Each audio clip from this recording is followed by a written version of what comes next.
Hello, everyone. I am Alex Lim, your host, and welcome to AuthorStory, the home of authors and stories that matter. This episode's featured guest is Kwame Mbalia, author of Tristan Strong Destroys the World. So, Kwame, welcome to AuthorStory. Thank you very much for being with us. Hey, Alex, thank you so much for having me. Hey, great, you're welcome. So, Kwame, start off. I think your name kind of says it all, but for the benefit of our listeners, where are you, or rather, your family from? So I'm originally from Milwaukee, Wisconsin, Uh huh. Uh huh. and I am named after, for a couple of different reasons. I'm named after Kwame Nkrumah, the first president of Ghana, and Okay. also Kwame is a West African name, which means born on Saturday, and I was born on Saturday. All right. Well, that makes sense. That makes sense. All right. So really, this is so essentially then we're talking about the influence of Ghana on your life. I mean, where the book's mythology comes from. Yeah, absolutely. You know, the West African culture, the West African mythology, when we combine that with the African American culture and folk tales, like that was really the genesis and the inspiration for a lot of the stories that Tristan encounters in book one and in book two. All right. Okay. Right. All right. So before we go to that, I'd like to ask. You're a Howard University graduate. You're a former excuse me, former pharmaceutical metrologist. How did you get around to writing a book, much less a series of books? Well, I love when people ask this question, especially young people, because I've always considered myself a writer. Mm-hmm. When I was younger, I would write stories. That's how I best expressed myself, Mm-hmm. whether dealing with emotions or what have you. All right. I always wrote, but it wasn't until I would say 5 or 6 years ago, maybe 6 or 7 years ago now, when I joined an online writers group and they encouraged me. They said, "Hey, your writing is really good. Your Mm. writing, we'd love to read more." They encouraged me to pursue a career as an author, Mm-hmm. something that I never thought about or even dreamed about doing. I had always written for myself, and Mm-hmm. there's nothing wrong with that. I always wrote stories for myself, stories I wanted to read. Right. And when it Right. turned out that other people wanted to read them too, and I got that encouragement, that's when I was like, you know what? Okay, maybe I can do this. I didn't dream that I would be able to do it full time, All but right. apparently people love the stories. Okay. Great. Great. And in particular, where'd you get the idea for the Tristan Strong series? Well, I've always wanted to write a story that incorporates characters that I grew up reading and listening to. Mm-hmm. Burr Rabbit, John Henry, Mm-hmm. the people that could fly. Because, for example, when I was younger, four of us, four siblings would sleep in a bedroom together. Mm-hmm. And, you get four kids trying to go to bed at night, it could be a little chaotic. And so my parents Right. would put on Anansi tales, and we would Mm-hmm. listen to those. And so I Uh-huh. would fall asleep listening to those stories, and I want to bring those stories forward Mm-hmm. for a new generation or for older generations that didn't benefit from hearing those stories when they were Right. younger. Uh-huh. Right. Okay. And about the stories. Essentially, essentially the background to stories is, for lack of a better word, not mainstream. Where Western literature is concerned. And I know there. So you told me that you're from Ghana. So essentially, you draw your stories from there. How much of these stories, you did mention this already earlier, but how much of these stories inspired the goings on Tristan Strong series? Uh, well, I mean, they inspired them a lot. Like, Mm-hmm. Tristan's grandmother in the book world. Tristan's grandmother tells him these stories, much as how I listened to these stories when I was young. We have that thing in common, and Uh-huh. so Tristan knows of these characters, but he never dreamed that there is a world that exists Uh-huh. Uh-huh. Uh-huh. where these characters are. Mm-hmm.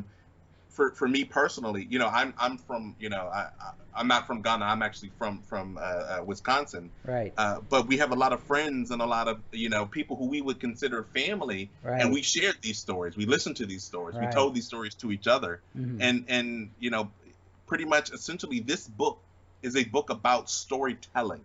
and about Mm-hmm. the act of sharing stories and carrying them with us. Mm-hmm. And so it was important for me to show that, Mm-hmm. much as how I listened and absorbed those stories, that Tristan has done the same and continues to carry those stories for others.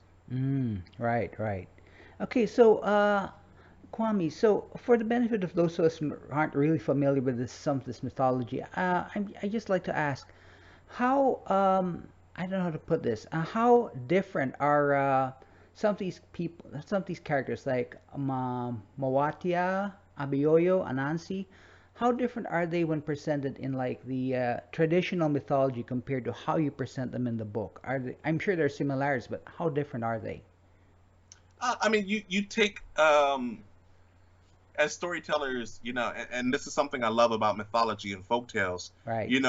They present. There are a few tales of them, but there are kind of gaps in the stories where as authors and as creators, we can take creative license to expand it.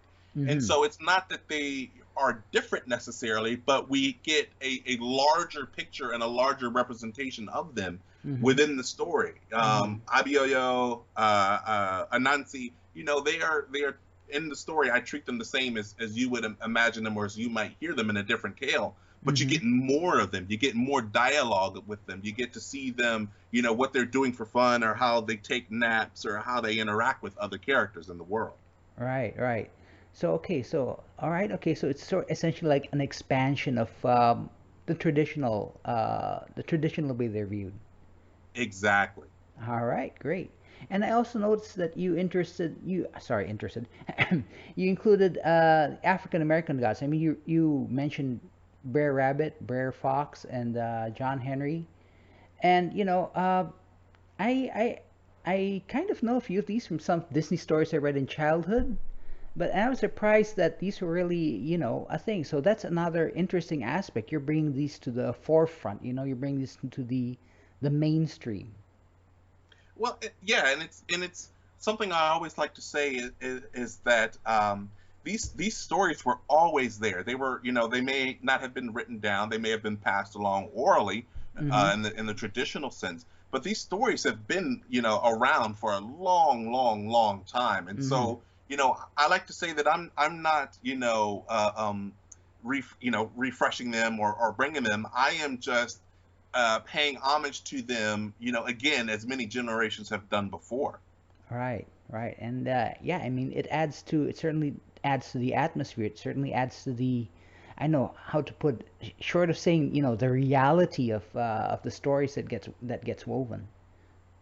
Yeah, yeah, exactly. I just like to think that I am contributing a small part to the lore that are these stories. Yes, right. The lore. That's it. Perfect, perfect word there. The lore. Yeah. All right. Got it. Okay. Now, with this, so now on to the stories. How'd you come up with this story? I mean, what exactly was? I know you write. You told me you write lots of stories, but how exactly do you come up with the Tristan Strong series? Well, so but for book one, for Mm-hmm. example, book one, Tristan, he's dealing with his own problems. He's dealing with the grief, the loss of his best friend, All and right. so we have that aspect of the character, Mm-hmm. and then you're dealing also with the grief of a larger fantasy world as Mm-hmm. they are dealing with this incredible evil and incredible threat that they're facing that Tristan must help them overcome, and Right. so a lot of my stories, they're centered around, a theme. Uh-huh. In book one, we're dealing with grief. Uh-huh. In book two, we're dealing with trauma and we're dealing with diaspora. And Mm-hmm. so a lot of my stories, we have characters, we have villains and obstacles, but Right. they're always centered around a theme and related, interrelated between what the characters are dealing with, what Tristan is dealing with, Mm-hmm. and in some sense, what we, as people are dealing with in the real world ourselves. Right, right. And I mean, I guess that's central to keeping characters relatable, keeping to the story relatable. Exactly. There's we all of us at some point in life will deal with grief, will deal with hardship, and Right. I like to think that in reading Tristan, and I know for myself in writing Tristan, we get some idea of how at least one person would handle that, and how one person would cope with the Right. struggles that he's dealing with. Right. Okay. Got that. Okay, great. So I'd like to go a little bit into your process. I mean, you've written one book, you've got the second book out, and I believe you're going to write a third book. Now, I've kind of done some, some writing of myself, but these are just like short stories. And for me, I'm thinking, good Lord, three novels. I mean, how do you get all this straight without making sure there's no, there's consistency throughout the entire thing? Well, I am happy to say that I do not do it all on my own. I have a fantastic group of editors and copy editors that help me Ah, to help me okay, keep on track. There's also a lot of me rereading. I went back for in writing book two. I went back and reread book one right, just to make sure that the characters, a lot of their personalities are the same, or right, what they like, or what they do for fun remains the same. And right. but it cannot be a solo effort. I have a Mm-hmm. fantastic group of editors, and readers at Disney, at Rick Riordan Presents, that Mm-hmm. really help me keep everything straight, because I will stray from the path from time to time. Yeah, yeah. I mean, I can imagine, like I said, three books. That's a lot to write out. So, it's easy to go fall into, to forget a few things, or, things that aren't consistent. Absolutely. I'll still, from time to time, I'll go back and reread something for book one, and I'm like, who put that in there? Who wrote that? I don't remember Right. that. Right. Okay. All right. So, what are some of the favorite kinds of things you like to write out in your stories? Um, well, first of all, I love writing about different types of food. Mm-hmm. Mm-hmm. Mm-hmm. I think that food is a wonderful, to use a writing term, it's a wonderful way of world building. All right. The types of food that you're eating, how it's prepared, it really Mm-hmm. shows different aspects of culture, Uh-huh. when Uh-huh. you include them in writing. But I also love writing um, uh, dialogue. I love Mm-hmm. when Tristan and his gang that he runs around with, his friends. Mm-hmm. I love writing the humor, Mm-hmm. because as much as it's very like how I grew up, with my friends, or how you might have grown up with your friends, or Mm-hmm. how kids today who are reading them are Right. interacting with their friends. Right. There's jokes, you're joking on each other, but Yeah. there's friendship and there's camaraderie. Right. Okay. All right. Got that. Okay. Cool. Okay. So, now on to some of the main characters. I mean, it's said that, authors of fictional stories need to really get involved with the characters they create, really flesh this person out. So, how'd you come up with Tristan Strong? Um, Tristan's character really grew organically as I was, starting out with the story. I had Mm. this, there's this idea of the character who's dealing with the loss of his best friend. That's happened off the page before book one. So Uh-huh. he's grieving, and it's Mm-hmm. about, all right, so how does a young, 11, 12-year-old kid, how do they grieve? How do they deal with that grief? Right. Tristan is also a boxer. Mm-hmm. And so, he's working out a lot of energy. He's punching. Mm-hmm. And I mean, the title of book one, Tristan Strong Punches a Hole in the Sky, Mm-hmm. it's right there, how Tristan might deal with, some of really tough emotions. Mm-hmm. In book two, Tristan Strong Destroys the World. Look, I know the title is really, really, really dramatic, Right. but Right. I hope you read the book and you understand how Tristan copes with and deals with a really giant obstacle that he faces. Mm-hmm. Mm-hmm. Right. Okay. So essentially, Tristan is, how do I put this? He's evolving over the course of these stories. I mean, well, in terms of character. I mean, not you didn't like put like an outline, like in book two he'd be like this, book one he's like this, book three he's gonna be like this, something like that. No, I mean, no, not really. And it's something where Tristan grows, Mm-hmm. as we grow, emotionally. So does Tristan throughout, each of his stories. In book two, we meet him. He's helped to save, this fantasy world that he accidentally punched a hole into, Mm-hmm. right? He's helped to save them, and now in book two, he's dealing with the trauma, the lingering effects of facing these villains. And I like to explore, when we're watching movies or we're reading stories or comic books or what have you, Mm-hmm. we have the heroes, they save the day, the bad folks, are disappear, they're vanquished, and normally it's the end. Right. But I like to explore what happens after that. Mm-hmm. Do we go to sleep and rest peacefully, or do we have nightmares? Do we Right. remember? Do we relive those moments where we weren't sure that we would overcome these obstacles? Mm. And that's what happens in book two. We get to really explore Tristan growing and Tristan dealing with this trauma. Right, right. Okay. Great. Okay.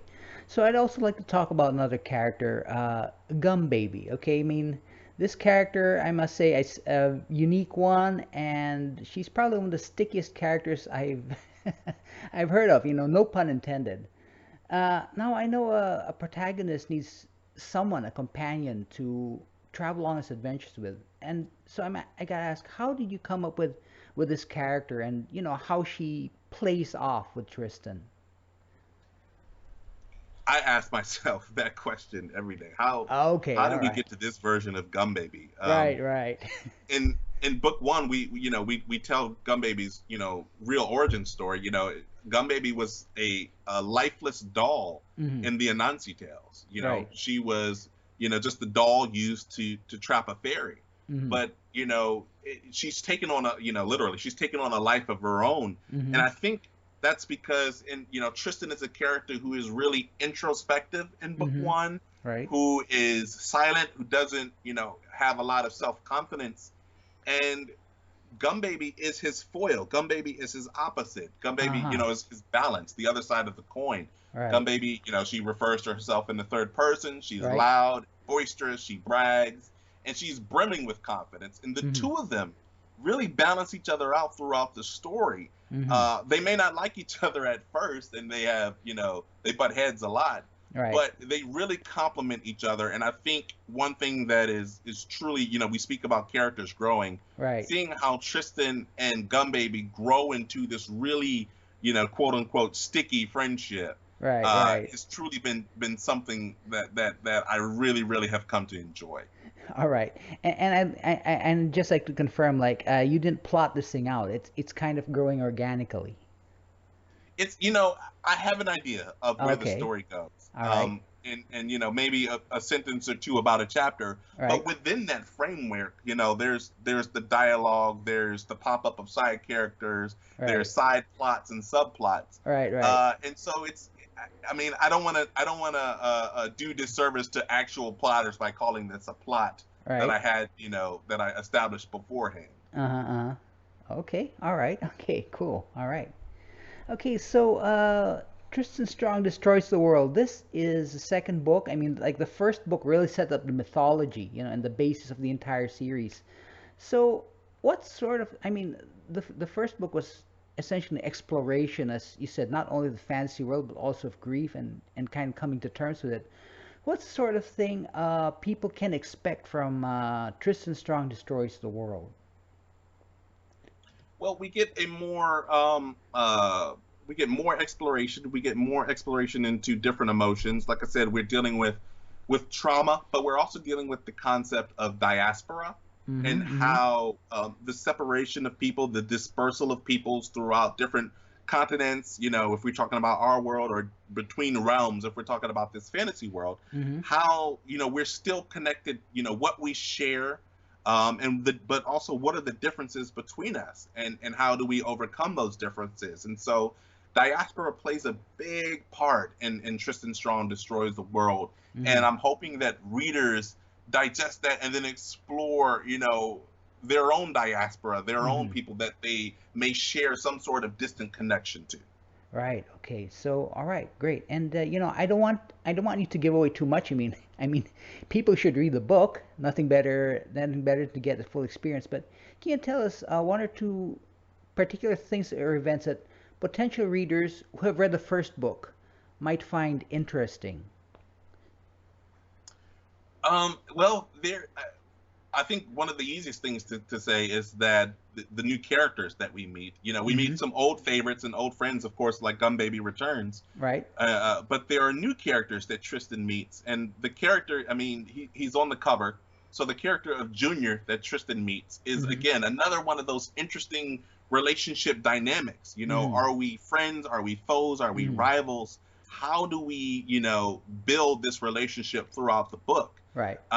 Is it a friendly relationship or a competitive relationship? I think we all have those competitive friendships where you call yourself friends, but you're always trying to outdo each other. And so Right. I think Tristan's relationship with Junior throughout the story is a fantastic and a really interesting one, and I hope readers really enjoy how the two relate to each other. All right. Great. Okay. Fantastic. Okay. So Kwame, in the last minute or so of this interview, do you have any last words of wisdom you'd like to share, maybe to inspire listeners? I do, and I think this goes out to all of the aspiring writers out there, and Mm-hmm. that um, the biggest, you'll meet gatekeepers, what we call gatekeepers in the writing world, people who can reject and prevent your work from going to the next level in publishing. But the very first gatekeeper that you will meet will be yourself when Mm-hmm. you choose to submit or you choose not to submit or you self reject. And I want to encourage all of the aspiring writers out there not to self reject. Mm-hmm. Submit your work, submit it far and wide, because that's how you're going to grow and that's how you're going to move through the publishing industry. Never self reject yourself from something, because let someone else say no. When you say no to yourself, you don't give yourself a shot. Mm-hmm. So put your work out there, submit, submit, submit. All right. Great words right there. Great. Fantastic. Okay. Cool. Okay, then. So, in closing, our guest is Kwame Mbalia. The book is Tristan Strong Destroys the World. You can find it on Amazon. So, Kwame, thank you very much for being an author story. It was really fun being able to speak with you. Thank you so much for having me, Alex. I really appreciate it. Cool. Okay, so everyone, check out Tristan Strong Destroys the World and go ahead and smash the subscribe button for all the people and stories we'll cover in the future. See you guys next time on Author Story, where we get to talk to authors and people with stories that matter.